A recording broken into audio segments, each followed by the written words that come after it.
Hi everyone, welcome back to the channel. और आज का जो टॉपिक है उसमें हम बात करने वाले हैं करियर गैप। अगर हमारे करियर में गैप आ गया है, उसका कोई भी रीज़न हो सकता है, राइट? तो ये हो सकता है कि अगर हम अपने जैसे जॉब को स्विच कर रहे हैं, मान लो अब आईटी में आप जॉब को स्विच कर रहे हो, तो हो सकता है आपने अपने स्किल्स को अपस्किल्स करने के लिए, मतलब और ज़्यादा पढ़ने के लिए, स्किल्स को और ज़्यादा लर्न करने के लिए आप हो सकता है आपने अपनी प्रीवियस जॉब को छोड़ दिया हो और अब आपके करियर में गैप आ रहा हो कि वहाँ पे 6 मंथ्स है, 7 मंथ्स है गैप आ रहा हो, या फिर हो सकता है फ्रेशर हो, या फिर आप कोई अपना ग्रेजुएशन के बाद हो सकता है कि आपने ग्रेजुएशन करी और उसके बाद आप कोई गवर्नमेंट एग्ज़ाम्स के लिए अपना पढ़ना स्टार्ट कर दिया, या कोई भी चीज़ हो सकती है जिसकी वजह से आपको ये गैप आ रहा हो, राइट? तो उसमें हम क्या कर सकते हैं, उसको कैसे फुलफ़िल करें? तो पहले हमें एक चीज़ समझनी होगी, इसका ना एक एग्जैक्ट आंसर नहीं है। अगर आप जितनी भी वीडियोस देखोगे, जितने भी आर्टिकल्स पढ़ोगे, तो सब में अपने आप बेस्ट समझाने की कोशिश है, लेकिन इसको हर किसी के अकॉर्डिंग ये अलग तरीके से अप्लाई होता है। फॉर एग्जांपल, अगर मेरे करियर में गैप है और वो किस रीज़न की वजह से गैप है, तो वो अलग तरीके से अप्लाई होगा। आपके में है तो आपके में अलग तरीके से अप्लाई होगा, राइट? लेकिन हम उसमें क्या बेसिक चीज़ें याद रख सकते हैं, जब हम कभी हमारे करियर में गैप आता है या ऐसी चीज़ें हम फेस करते हैं, जब भी हम जॉब के लिए अप्लाई कर रहे हैं, तो उस टाइम पे हम क्या चीज़ें कर सकते हैं। तो पहली चीज़ तो हमें समझना होगा कि गैप किस तरीके से वो कैलकुलेट करें। अगर फॉर एग्जांपल आप कोई जॉब कर रहे थे, आपके पास 1 साल का एक्सपीरियंस है और आप हो सकता है आपने कोई अपने अपस्किल्स के लिए और कुछ लर्न करने के लिए नई नई स्किल्स आपने उसके लिए गैप लिया, फॉर एग्जांपल 4 मंथ्स का या 5 मंथ्स का, लेट्स से 6 मंथ्स का लिया, ठीक है? आप एक बीपीओ में जॉब करते थे, आपने 6 महीने का गैप लिया, आपने कोई भी एक अच्छे सा स्किल्स पढ़ना शुरू किया, फॉर एग्जांपल आपने नेटवर्किंग पढ़नी शुरू करी, राइट? अब आपने उन 6 महीनों में आपने कोई नेटवर्किंग का कोर्स किया, उसमें प्रोजेक्ट्स बनाए, जो जो चीज़ें करी, आपने 6 महीने में एक नेटवर्किंग सीखी। अब आप जब आगे जब जॉब अप्लाई कर रहे हो, तो आपने वहीं पे अप्लाई किया जहाँ पे 1 साल का एक्सपीरियंस, क्योंकि आपके पास 1 साल का प्रीवियस एक्सपीरियंस है, 1 साल 2 साल जो भी आपका एक्सपीरियंस है बीपीओ में, आपने अप्लाई किया ऑन दैट बेसिस। तो जब इंटरव्यू के टाइम पे एचआर आपका गैप देखते हैं, राइट, या एचआर पूछते हैं क्या गैप है, तो उसको हम कैसे फुलफिल करेंगे? तो उसको फुलफिल करने का सबसे अच्छा तरीका है, आप जो भी चीज़ आपने उस टाइम में करी है वो वहाँ पे मेंशन कर दो। फॉर एग्जांपल, आपने अपने अपस्किल्स करे, आपने एक नया डोमेन सीखा, एक नए स्किल सीखे, तो जो आपने वहाँ प्रोजेक्ट्स बनाए ना, उसको वहाँ पे अच्छे से इलेबोरेट करो, अच्छे से वहाँ पे ब्रीफली समझाओ चीज़ों को कि आपने क्या-क्या प्रोजेक्ट्स पे काम किया है, कैसे-कैसे चीज़ें सीखी हैं, क्या-क्या नए स्किल्स सीखे हैं, क्योंकि आप उसी चीज़ सेम चीज़ के लिए आगे जॉब अप्लाई कर रहे हो, राइट? एक तो ये चीज़ हो सकती है, आप वहाँ पे अच्छे से अपने प्रोजेक्ट्स के नाम लिखो, आपने जो भी चीज़ें, अगर आप कोई डेवलपर थे, आप डेवलपर वाली चीज़ें आपने सीखी है, कोई लैंग्वेज सीखी है लाइक सी प्लस प्लस सीखी है, नोड जेएस सीखी है, जावा सीखी है, जो भी आपने चीज़ सीखी है, वो चीज़ आप उसको अच्छे से वहाँ पे समझाओगे कि मैंने इस 6 मंथ्स ऑफ पीरियड में ये चीज़ें सीखी है, इसलिए मैंने करियर गैप था मेरा।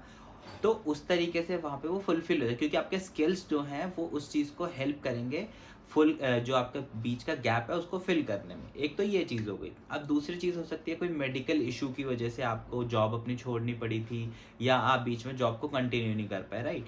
तो कोशिश करो जो आपके डॉक्यूमेंट्स हैं, चीज़ें हैं, आप उसको प्रॉपर्ली वहाँ पे शो करो। क्योंकि अगर आप सिर्फ वर्बली बोलोगे ना, तो वहाँ पे थोड़ा-सा ट्रस्ट इश्यूज़ आते हैं कि सच में आपने इस रीज़न से छोड़ी थी क्या? अगर जो भी इश्यू है, तो आप उसको अपने डॉक्यूमेंटेशन वाइज़ वहाँ पे शो कर सकते हो कि मेरे को ये मेडिकल इश्यू था, इस वजह से मैंने एक अपना करियर में गैप लिया है, लिया था, जो भी रीज़न था आपका, और वो आप शो करोगे तो वहाँ पे वो चीज़ आपको हेल्प करेगी आगे आपकी जॉब को मिलने में, राइट? और एक चीज़ हो सकती है, आप बोलोगे नहीं मैंने ये सब नहीं किया, मैं ना कोई गवर्नमेंट एग्ज़ाम्स की प्रिपरेशन कर रहा था, मैंने 1 साल गवर्नमेंट एग्ज़ाम्स की प्रिपेयर करी, मैंने पहली बार दिया, मेरा क्लियर नहीं हुआ, मैंने सोचा एक और बार ट्राई करते हैं, और आपने दूसरी बार दिया। ऐसे करते-करते हो सकता है आपका 1 से 2 साल का गैप आ गया।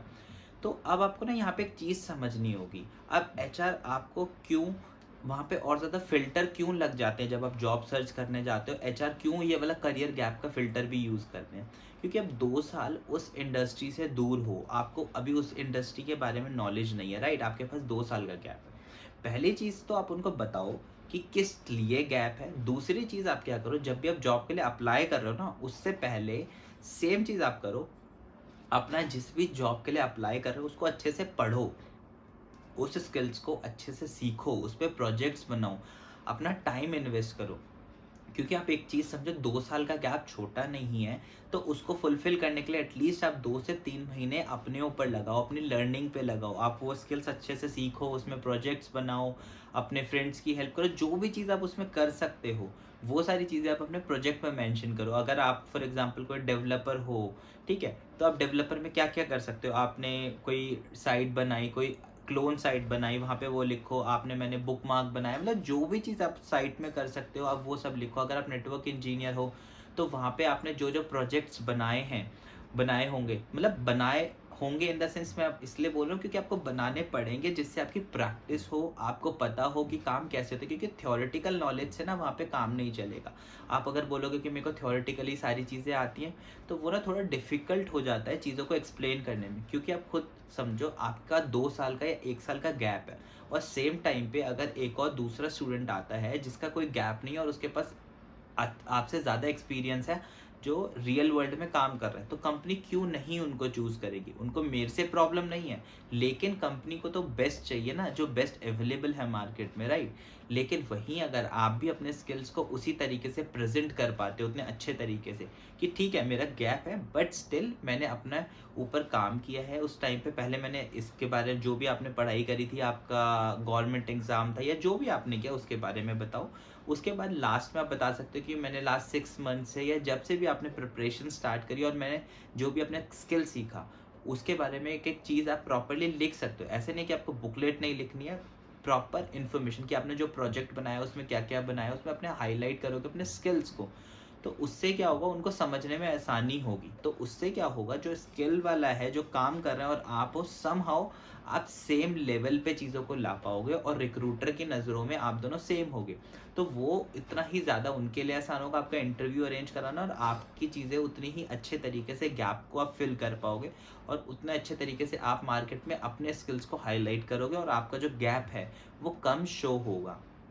ठीक है? तो आई होप सो ये वीडियो आपको हेल्प करेगी, जो गैप आता है हमारे करियर में उसको कैसे फिल करना है और कैसे-कैसे हम चीज़ों को आगे बढ़ा सकते हैं अगर हमारे करियर में गैप है।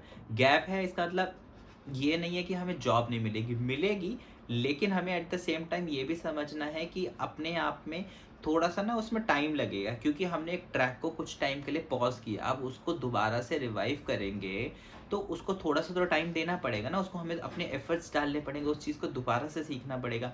क्योंकि अगर हम सेम चीज़ होती है ना, अगर हम एक गाड़ी को कंटीन्यूअस चला रहे हैं, तो वो एक सेम स्पीड मेंटेन करें तो हमारी एवरेज हो गई, सब चीज़ें एक मेंटेन रहती हैं। अगर हम उस गाड़ी को ऑफ कर देते हैं और अगर हमें दोबारा से 0 टू 100 जाना है, सेम एवरेज मेंटेन करनी, तो हमें थोड़ा टाइम लगता है। गाड़ी वार्म अप होगी, हम उसको दोबारा से स्टार्ट करेंगे, वार्म अप होगी गाड़ी, उसके धीरे-धीरे वो चलना स्टार्ट होगी, फिर एक स्पीड मेंटेन होगी, उसके बाद सेम एवरेज आएगी। तो जो वो टाइम है, सेम चीज़ अगर हमने एक चीज़ में पॉज़ लिया, हम अपने करियर को दोबारा से रिवाइव कर रहे हैं, तो उस चीज़ में थोड़ा-सा टाइम लगेगा। ऐसा नहीं कि मैंने आज चीज़ें करनी शुरू करी, आज रिज़ल्ट मिलेगा, हो सकता है उसमें 4 दिन, 5 दिन, महीना, 2 महीना लगे। लेकिन अगर आप अपने स्किल्स पे अच्छे से काम करके जाओगे, वहाँ पे अच्छे से अपने रिज़्यूमे में चीज़ों को समझाओगे कि मैंने ये प्रोजेक्ट्स पे काम किया। क्योंकि ऐसा नहीं है ना, आप गवर्नमेंट एग्ज़ाम के लिए प्रिपरेशन किया, आप वहाँ पे सीधा बोलो मैंने गवर्नमेंट एग्ज़ाम्स के लिए प्रिपरेशन किया और अब मैं अपने डेवलपर जॉब के लिए अप्लाई कर रहा हूँ। तो ऐसे तो चीज़ें नहीं होंगी। आपको उसके लिए भी प्रिपेयर, आपने गवर्नमेंट एग्ज़ाम दिया, दैट इज़ ओके, उनको कोई इश्यू नहीं है। आपका क्या था, लेकिन लास्ट 6 मंथ से मैं डेवलपर की पढ़ाई कर रहा हूँ। मैंने ये चीज़ें बनाई हैं, ये प्रोजेक्ट्स बनाए हैं। तो उसमें आपका वो एक्सपीरियंस दिखेगा, चीज़ें दिखेंगी, जिससे कॉन्फिडेंस आएगा एम्प्लॉयर को भी, हायरिंग मैनेजर को भी, एचआर को भी, कि हाँ, he is the right candidate to hire. तो उस तरीके से आपको अपना रिज्यूम बिल्ड करना है, अपने स्किल्स बिल्ड करने हैं। ऐसे नहीं जस्ट आपने किसी का कॉपी पेस्ट करके लिखोगे तो वो आपको हेल्प नहीं करेगा। अपने ऊपर वर्क करो, अपने स्किल्स पे वर्क करो, 100% आपको चीज़ें अच्छा रिज़ल्ट मिलेगा चीज़ों में, और जो करियर गैप है वो भी फुलफ़िल होगा। तो I hope so this video will help you, और thank you so much for watching this video. Video को लाइक करके जाए, चैनल को सब्सक्राइब करें और अपने फ्रेंड्स के साथ शेयर करें। मैं ऐसी ही अमेजिंग वीडियोज़ लाता रहता हूँ। Thank you so much.